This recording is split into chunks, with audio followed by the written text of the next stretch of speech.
Well, hey guys, it has been a few weeks, but it is time to get started on this Friday the 13th Woodland build. So let's get cracking.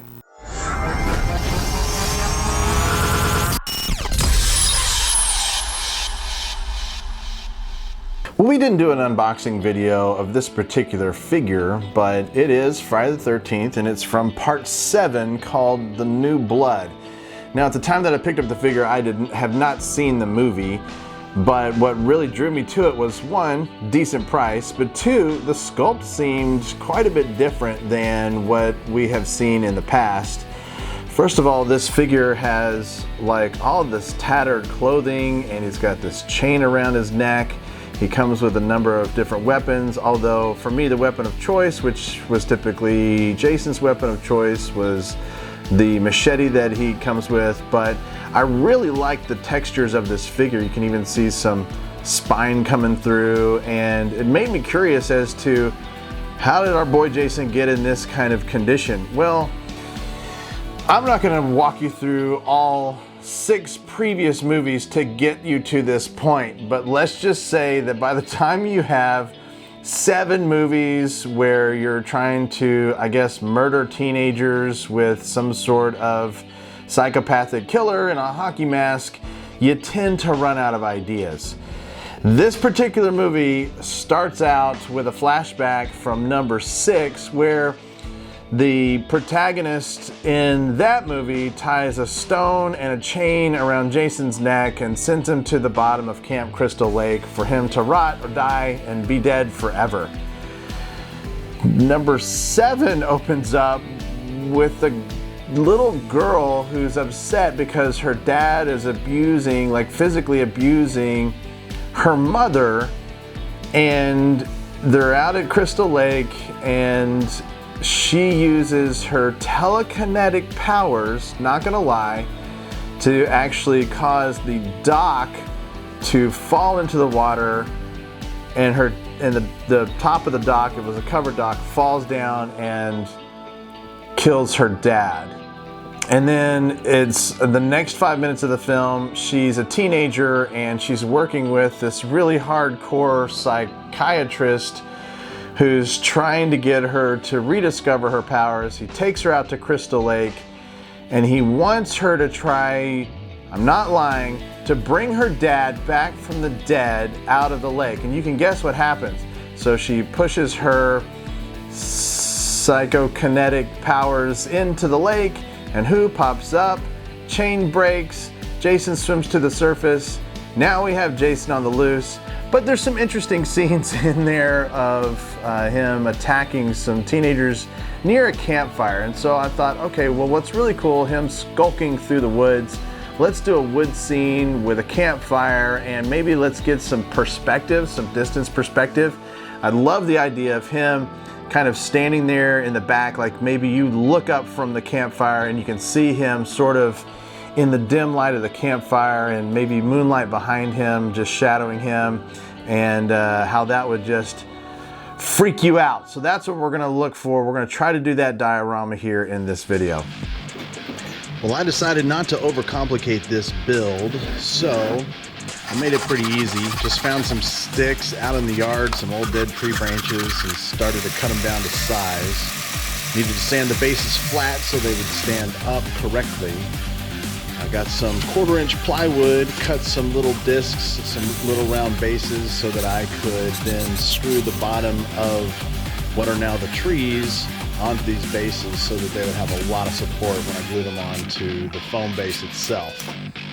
One thing I had to do is I had to do a little bit of a build-up on the back of the diorama itself so that I could glue on the battery pack. And so that's why I'm elevating this one tree base, and you'll see that once I get it onto the foam base itself. So this is a little bit of an elevation, like the tree is growing onto a hill, and we're going to try to sculpt that into the build itself to make it look natural.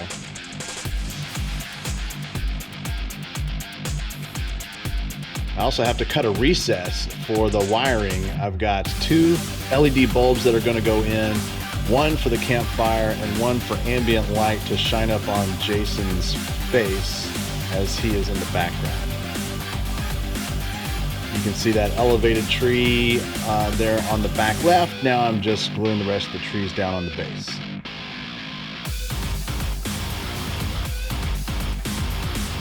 So I bought a micro drill so I could attach these trees and limbs and just drilling some tiny holes and using some cut paper clip as some anchors for the super glue.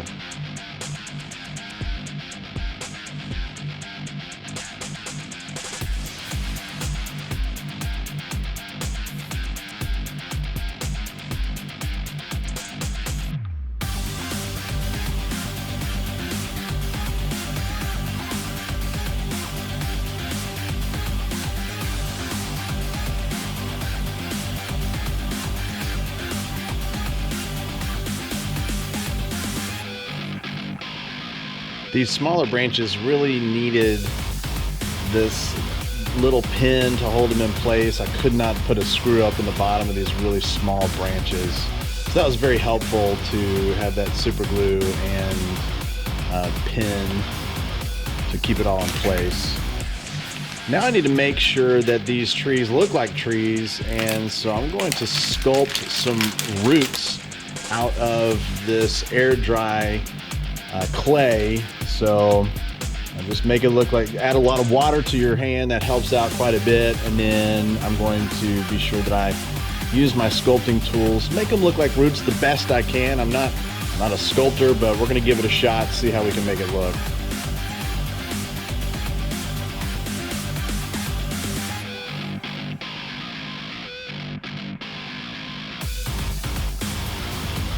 Kind of wanting these to look like gnarly old trees with these kind of major roots sticking out of the ground. Any of the seams we're going to bury, of course, with some ground effects as we cover the foam base. So I'm not too worried about how it's attaching to the base, just want it to look like roots as it sticks up above the base itself. There you can see the battery pack glued onto the back, which is why I needed that elevation.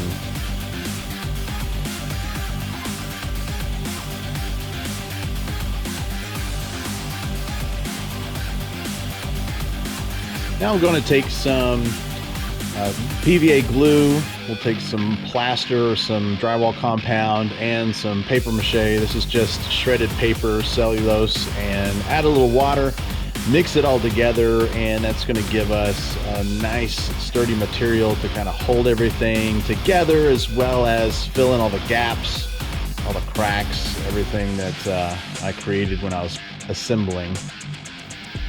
Trying to find some smaller limbs, I found this dried baby's breath. Needed something that was super small, super thin, but now I got to cut off all these little tips, but that doesn't take that long. They were all smushed together, so I soaked them in water for a while and then took the time to spread all the branches out and re-dry them. Now the branches are dry and spread out more, they look a little more natural, so I'm just going to use some super glue and some glue accelerant just to hold them to the tips of the branches themselves, so they look like more like real trees and not just sticks that I'm sticking onto a base.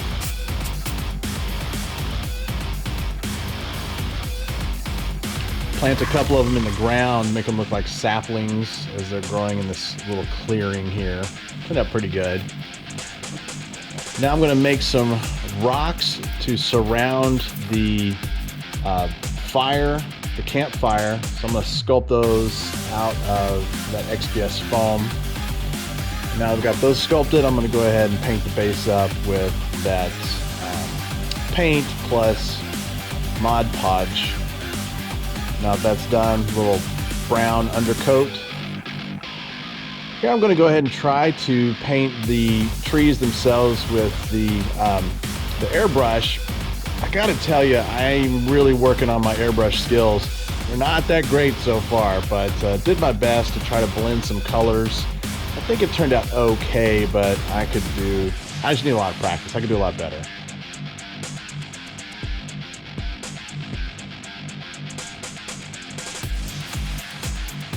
Now I'm going to do just a dry brush with some lighter tan color on these trees, kind of bring out some of the highlights of the wood grain and some of the bark that I put on there. Of course, it's really going to help pop out those roots, which you can see there. I think those look really good. I'm pretty excited about what that looks like. So just giving the trees a nice dry brush with some lighter colors just to bring out some of the details. Gonna go ahead and do the sides of the base as well so it's not too monochrome. I'm gonna create some logs, a log effect around the campfire. So I'm gonna dress these little cut off pieces to make them look like logs, like you would have pulled them out to sit around a campfire. Do a little lighter dry brush on that as well, just to give it some pop. Everything's going to get a dark wash here in a little bit, so it's going to mute some of that color, but it does help the details to stand out. Went back out in the yard. I needed to find some stuff that I could make for forest floor, and so just went to the side of the house and found some old dried leaves. Now I'm separating like bits of grass and stuff that does not look like it would be miniature. All the other stuff I'm going to take and really crush up to make it look right. And so now we're going to glue down some dirt all over. This is again out of the backyard. I'm just getting stuff out of the yard, guys. So I just got some fine dirt, get some PVA glue plus water, and we're using that as a base just to adhere this soil to the diorama.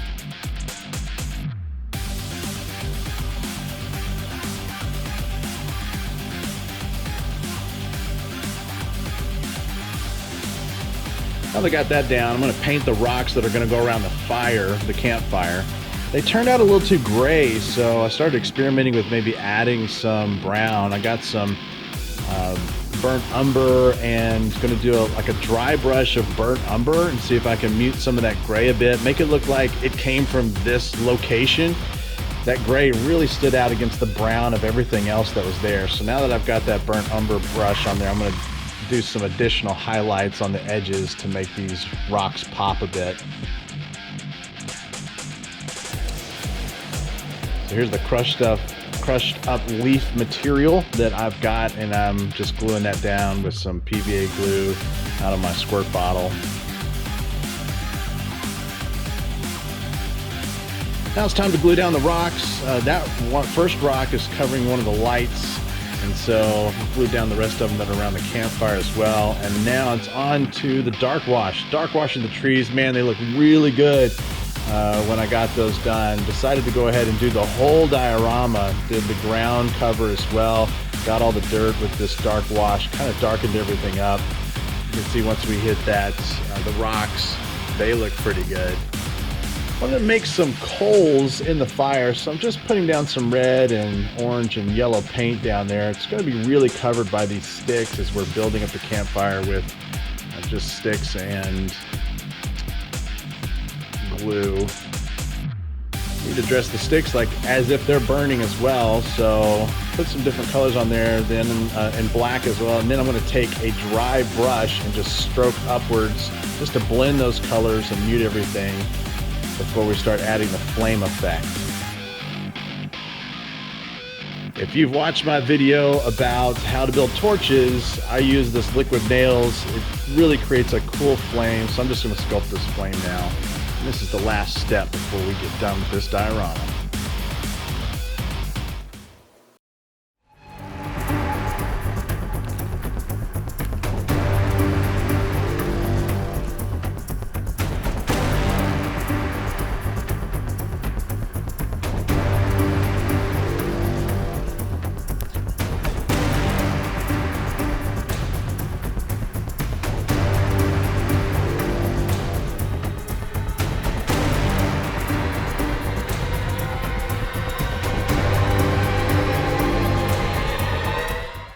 This is challenge number 2 in the books, and this one presented a lot of learning opportunities for me. You know, I went online and I did watch a number of other guys do some forest and how they might go about doing that. I tell you, I'll put a link in the comments, but the guy on Paper Cuts he does great dioramas when it comes to forest and woods. You know, for this particular build, because we were walking through a Friday the 13th, I wanted it to feel really like dead forest, and so I didn't have to really glue clumps of trees. I figure when I do the jungle, then we're gonna experience more of like what the green would look like. I just wanted to see if I could make these trees look realistic. I think the things that I like about this particular build, I feel like that the forest floor with the dead debris, it looks really good. I think when I sculpted the roots out of that air dry clay, I think that really turned out great when you get up close. You know, when I was putting this together, I knew that I needed to have this ambient light, that there's no way that the light from the flames, this very small LED diode, would be enough to illuminate Jason Vorhees. And so I put this other little light, tucked it behind this rock, so that you could actually, when we're taking pictures of this diorama, it really looks like he's walking into the firelight and he's about to kill you. You know, some things to do different. Trying to find these tiny baby branches, that was tough. That was not easy. This ended up being a dried baby's breath, and I just kind of, you know, made that work. It's also too monochrome, and so I'm a little disappointed in the dark wash. So when I put the dark wash on the tree trunks, that looked great. But then when I started putting it on the forest floor, it darkened it way too much. In hindsight, here's what I learned. Doing it next time, don't put the forest floor down, do the dark wash on the tree trunks, get that looking like it needs to look, and then forest floor is like last. Like that's one of the last things that you want to put down. So learn from my mistakes. It would just kind of brighten it up a little bit. But given that this is supposed to be kind of a dark, ominous diorama because of the subject matter with Friday the 13th, I think it works. I just think it could be better. But all things told, I think it's a decent job. Again, man, every one of these dioramas that I've done, if I did them a second time, they'd be so much different or even better. What I'm finding is, as I'm doing this challenge for myself, this 4-base challenge, doing stonework and you know, painting rocks or stone walls or brick walls, way easier than trying to do these dioramas in a natural, you know, nature setting. Again, thank you so much for your support. Thanks for being a part of Figure It Out as we pull these figures out of the box, stick them in dioramas, figure out how to put some stuff together. Hopefully you're learning as I'm learning and that you're doing your own. That would be great. And man, just keep going. Please, feel free to subscribe to the channel. That's a huge help to me. I mean, my goal is to get to 1,000 subscribers, and I got a long way to go to get to 1,000. But if you share the video, if you like the video, subscribe to the video, that's a huge help. So please do that. I thank you so much, and we'll see you soon.